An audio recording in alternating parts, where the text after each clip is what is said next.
Toshakhana 2 case अब कल फिर लग रहा है।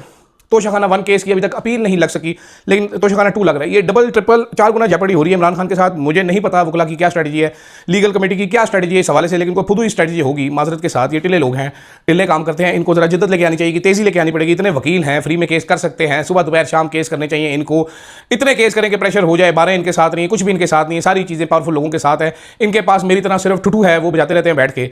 तो जनाब वाला उसमें सजा हो जानी। मैं आपको पहले खबर दे चुका हूं कि बहुत देर तक कट ऑफ डेट के इस दिन तो केस रैप अप होकर फौरन से पहले ही सजा सुना देनी है। ये ना हो कि एक दिन भी लेट ना हो जाए, किधर अंगड़ाई लेके इमरान खान उठ बैठे हो कि चलो मुझे रिहा करो। डोगर की उन्होंने जान भी छुड़ानी, डोगर की जान पे बनी है, उसको ईमान मजारी साहिबा ने मसला डाला हुआ है।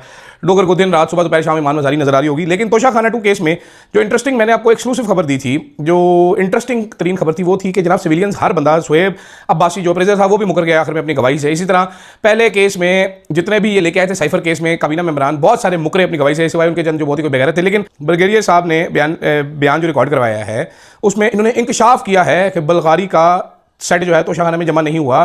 सऊदी उन्होंने कहा जी इमरान खान और बुशरा बीबी ने सऊदी वलीअहद की जानिब से दिए गए तोहफ़े तोशाखाना में जमा ना कराने की हिदायत की थी। उन्होंने कहा जी ज्वेलरी सेट, ऊद की बोतलें, जैतून का तेल, खजूर और एक किताब भी शामिल थी। हमने इससे पहले सुना है कि तोशाखाना में ये जो है ये एक फोटो भेजी गई और फोटो की बेस पे सारी एवेल्युएशन हो गई और बस हो गया। इसमें तो डिप्टी मिलिट्री सेक्रेटरी इन्वॉल्व है, कर्नल रेहान इन्वॉल्व है। ये वो कर्नल रेहान साहब है जिसके बारे में आपको बता चुका हूं कि ये कस्में खाया करते थे इमरान खान की ईमानदारी की। ये ब्रिगेडियर अहमद साहब मुझे एक और बंदे ने बताया ये भी बड़े कस्में चश्मे खाया करते थे। तो अगर डिप्टी मिलिट्री सेक्रेटरी इन्वॉल्व थे इस सारे काम में, जो कि बकौल अब इलीगल है इस हुकूमत के, तो डिप्टी मिलिट्री सेक्रेटरी कौन फड़ेगा जी? चौधरी साहब मैंने दसो कि वो सारी जाली खतों किताबत करके नस जाएगा। तो कोर्ट मार्शल ही कर लो, चलो कोई नहीं, फौज को तो बिल्कुल कबूल नहीं है करप्शन।